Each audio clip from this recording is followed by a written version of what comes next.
Paris. Hi. So what brings you into counseling today?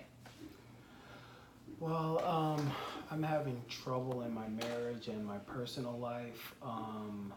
Also my professional life, I would say, because of, certain things that are going on with discrimination.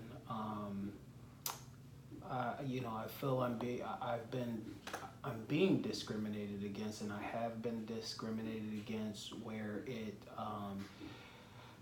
felt like it questioned who I am, and just made me feel as if we have not come far from the 1950s and 60s. I mean, it feels as if things are still happening that shouldn't be happening in 2018. And there's a couple incidences specifically that happened to me that has me pretty upset. In regards to race? Yes. Oh, okay. Absolutely in regards to race. Yes. Okay. So can you go to the one that is probably the one that's bothering you the most? I think there's actually two that are really bothering me. I will tell you the one that I think was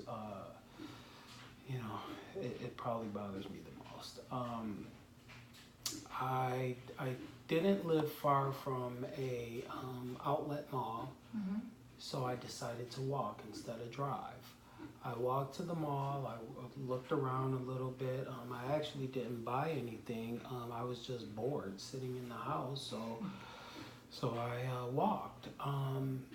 And I was there for approximately an hour, and I started walking back, and I was about halfway home, and 5 police cars pull up. Okay, 2 pull up right beside me, and 3 come on the other side of the road, and they park on the other side of the road. The police got out the car and asked me to stop, and I stopped walking and just looked at them, and the first cop proceeds to tell me that there was an incident at the mall. Where was I coming from? I told him I was coming from the mall. Mm-hmm. He asked me, why did I go? I said, because I was looking around. Mm-hmm. Okay.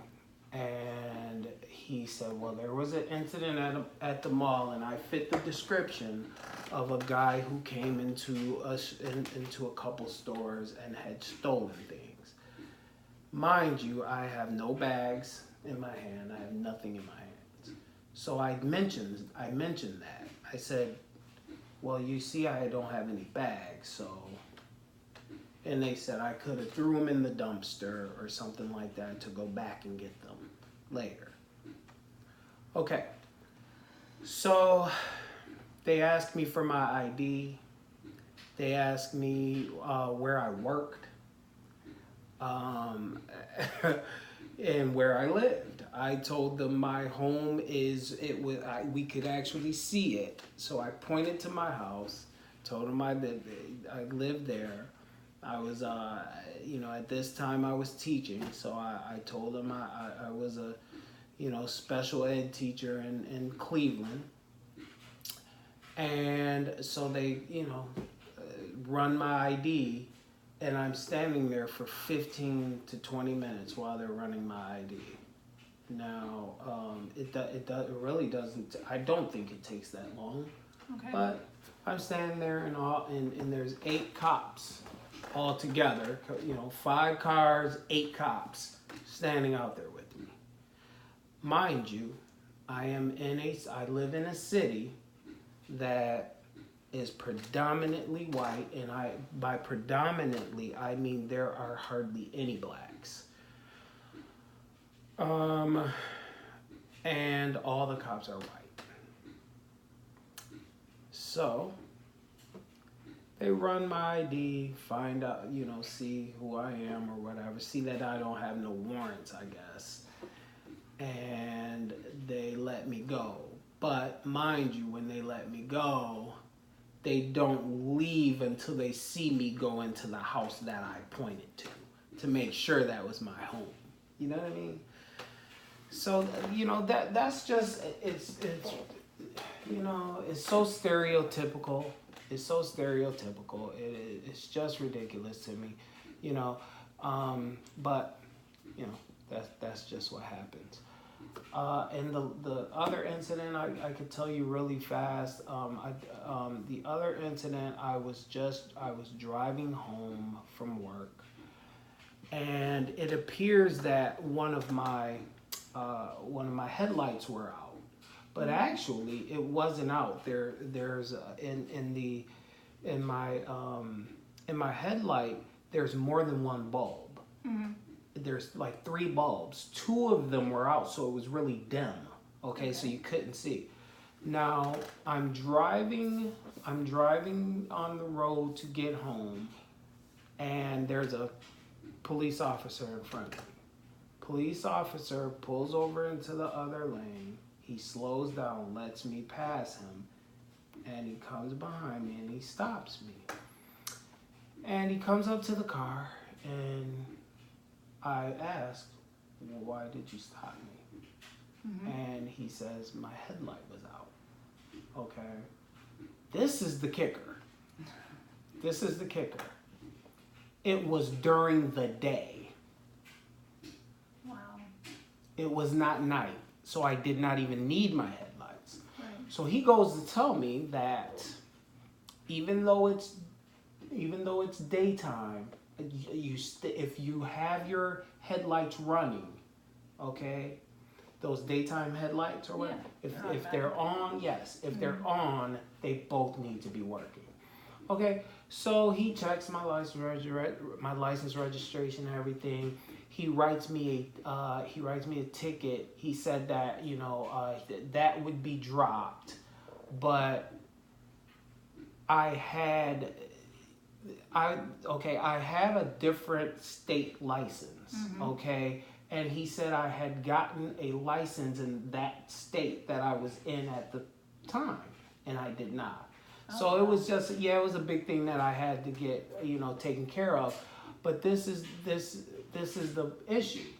I called the court and told them what happened, and the woman that I spoke to said that she has never heard of anything like that. She has never heard of anyone getting stopped. She was like, she couldn't believe that I got stopped in the daytime for that headlight. Yeah, I've never heard of anything like that in my life. So once again, to remind you, this is in an affluent neighborhood that I have to go through, okay, which I don't live far from. Right. You know what I mean? And so he stopped me because of that. I tell you, it is just it's too much. It is too much. If he looked in his rearview mirror and saw that I was Caucasian, would he have stopped me? That's just a problem. It's just a problem, and I'm tired of it. So it's just affecting, my thought processes, and especially with my wife, because she's Caucasian, and I don't want to be angry about these things, but she thinks she understands, and she doesn't. She just doesn't, because she's not black. So do you think it's something that you can work through with her? And do you have any ideas on how you would get her to maybe understand, or is it something where you just accept the fact that she can't? You can't understand if you're not black. You just can't understand it, Mm-hmm. But it's definitely something we can work on. I can work on and try to figure out, and helping her try to understand a little more. So, We'll get through it. Okay. So it seems like, you know, you're pretty angry because it's recent, basically. Mm-hmm. And so the reason why you're wanting to come to counseling is just to talk about it maybe a little bit more and kind of diffuse the situation, and so that it doesn't carry over into home. Is that right? Right.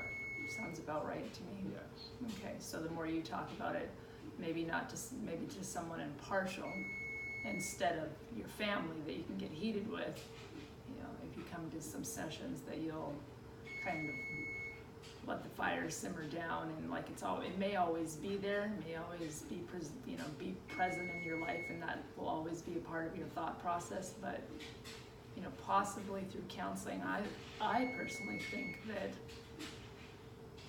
you know, it could lead to a lot more compassion, especially, you know, knowing that she just doesn't understand. You know, I mean, and how could she? You know, you can't ask someone to be something that they're not. Just, that would be like, you know, asking you to be any other culture, you know. Right. So we just have to be who we are, so.